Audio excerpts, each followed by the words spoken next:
சிவாய சுவாமியே தாபஹாரிணி. இது கூறியிருக்கின்ற பெரியோர்களுக்கும் அன்பர்களுக்கும் குழந்தைகளுக்கும் இனிமையான மாலை வணக்கம். சாமிஜி அவர்களுக்கு இப்பொழுது நாகராஜன் சமிதியின் சார்பாக பொன்னாடை போட்டுகிறார். எனக்கு போட்டு போறாங்க.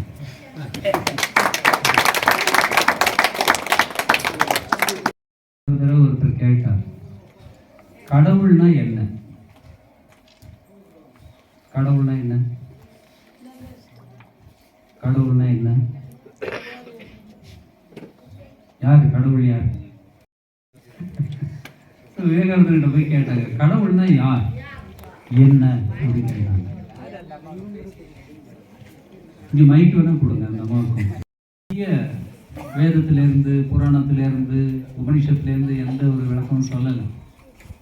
சிம்பிளாக ஒரே ஒரு வார்த்தை சொன்னார், சுயநலம் இல்லாமல் இருக்கிறது தான் கடவுள் தன்மை.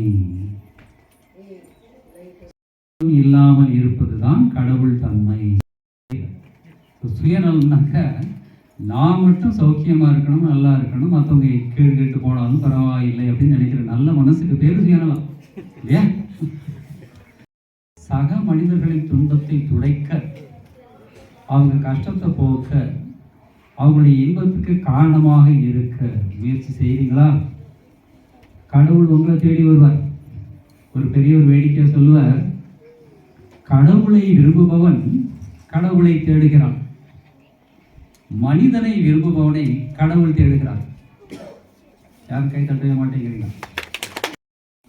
நாம் கொஞ்சம் யோசனை பண்ணி பார்த்தோம்னா நம்முடைய வாழ்க்கை தனிப்பட்ட வாழ்க்கை இல்லை, எல்லாரும் கூடவும் சேர்ந்த ஒரு கூட்டு குடும்பம்.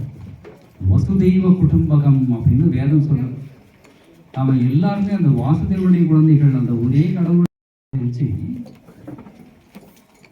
எல்லாருடைய வளர்ச்சிக்கு நாம எல்லாருமே காரணமாக இருக்கணும். அதுதான் அந்த இறைத்தன்மை வெளிப்படுவதற்கான அறிகுறி. இது சுவாமி விவேகானந்தர் சொன்ன முக்கியமான ஒரு கருத்து. எல்லாம் எனக்கு வேணும் அப்படின்னு நினைச்சா கடவுள் எங்கேயோ தூரமாக போயிடுறார், நான் மட்டும் தனியாக ஆயிடுறேன்.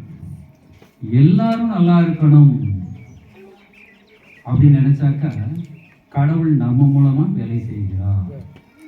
இந்த கருத்தை மனசுல வச்சுக்கிட்டு நாம நம்மால முடிஞ்ச நல்ல காரியங்களை செஞ்சுக்கிட்டே இருக்கணும். என்ன செய்யணும்? புல்லாங்குழல் கொடுத்த மூங்கில்களை பாட்டு பாடணும். சந்தோஷமா இருக்க என்ன செய்யணும்?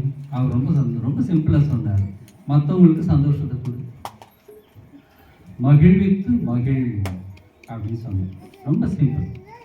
மனித வாழ்க்கையே விலங்குகள் மாதிரி இல்லை.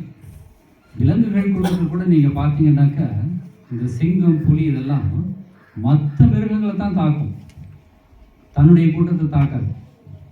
தன்னுடைய கூட்டத்துடைய பாதுகாப்புக்கு இவங்க கொஞ்சம் இதுவாக இருப்பாங்க, கேர்ஃபுல்லாக இருப்பாங்க. ஆனால் மனுஷங்க மத்தியில் தான் ஒருத்தர் அடித்து கேட்டு, நீ இந்த ஜாதி, நான் அந்த ஜாதி, நீ இந்த மொழி பேசுகிறவன். அதுவும் இந்த தமிழ்நாடு கர்நாடகா பார்டரில் அடிக்கடி முட்டி மோதி பஸ்ஸோட மனசுலேருந்து அந்த சுயநலம் அப்படிங்கிற அரக்கனை தூக்கி போடலை. உள்ளே இருக்கிற சாமியும் பேசாது, கோயிலில் இருக்கிற சாமியும் பேசாது. இஷ்டதி அப்படின்னு பகவான் கிருஷ்ணன் சொல்றார். எல்லா உயிர்களின் இதயத்திலும் இறைவன் இருக்கிறார். அதை மனசுல வச்சுக்கிட்டு இப்போ இவங்களுக்கு இந்த புக்கு கொடுக்கணும்னாக்கா பேர் என்னடா? அபியா? என்ன பேரு? என்ன பேரு? ஃபுல் பேர் என்ன? வேறு அபியா? நல்ல பேரு. அபிக்கு கொடுக்குறேன் அப்படின்னு நினைச்சா சின்ன வேலை. அபிக்குள்ள இருக்கக்கூடிய அந்த கடவுளுக்கு நான் ஒரு சேவை செய்கிறேன் அப்படின்னு நினைச்சா பெரிய வேலை. அது வழிபாடு ஆகுது. இதைத்தான் சுவாமி சொன்னார், சிவஞானி ஜீவசேவா. கூட இருக்கிறவங்களுக்கு அந்த நம்ம ஹரிவர்தாந்த சாமி ஒரு பாட்டு எழுதியிருப்பார், அவரே பாடியிருப்பார். ஊனக்கூரையை காட்டி வந்தால் அன்பு காட்டுவோம், அவர் மனநிலை அப்புறம் மனதுக்குள்ளே தன்னம்பிக்கை பாலை ஊற்றுவோம், அவர் மனிதராக நிமிர்ந்து வாழ பாதை காட்டுவோம் அப்படின்னு ரொம்ப அழகான கருத்து. இதெல்லாம் பசியோட வந்தால் சாப்பாடு கொடுங்க, துணிமணி இல்லைன்னா துணி கொடுங்க, படிப்பு இல்லைன்னா படிப்பு கொடுங்க, வேற ஏதாவது தேவைப்பட்டால் அதை கொடுங்க. இதைத்தான் விவேகானந்தர் சொன்னார். அந்த மனிதன் மூலமாக கடவுளே வந்து உங்களை கேட்கிறார். அதை புரிஞ்சுக்கிட்டு அந்த மனிதனுக்கு சேவை செய்யுங்க. மனிதனுக்கு சேவை செய்வதன் மூலம் இறைவனுக்கு வழிபாடு செய்ததாகிவிடும். அது உயர்ந்த வழிபாடு. இதை செய்ய செய்ய மனசுல இருக்கக்கூடிய சுயநலம் தன்னால போயிடும். சுயநலம் போச்சுன்னா உள்ள யார் இருப்பா? கடவுள்னா யார்? தெய்வம். தெய்வம்னா யார்? கடவுள். சேவா சமிதி இதெல்லாம் வந்து நமக்கு ஹெல்ப் பண்ணும். நம்முடைய தெய்வீகத்தை கொண்டு வரதுக்கு இதெல்லாம் வந்து ஹெல்ப் பண்ணும். வீட்டில் இருக்கிறவங்க செஞ்சாக்கா அது மாயை அப்படின்னு சொல்றார் ராமகிருஷ்ணன். மாயை எதுக்கு சொல்றாருனாக்கா, அதை நீங்கள் செஞ்சு தான் ஆகணும் இல்லையா? இப்போ கல்யாணம் பண்ணிட்டீங்க, குழந்தை பெற்றுட்டீங்க, யாரும் சாப்பாடு போடுவாங்க? பக்கத்து வீட்டுக்காரரா? நீங்கள் தான் போடணும். அதை செய்கிறப்போ அந்த பெரியவர் சொன்னார் இல்லையா, கடவுளை தேடுபவன் கடவுளை அடைகிறான், மனிதனை தேடுபவனை கடவுள் தேடுகிறார். அந்த கடவுள் நம்மளை தேடி வருவார். அந்த மாதிரி ஒரு உயர்ந்த சுயநலம் இல்லாத வாழ்க்கை வாழ நாம் எல்லாரும் முயற்சி செய்யணும்.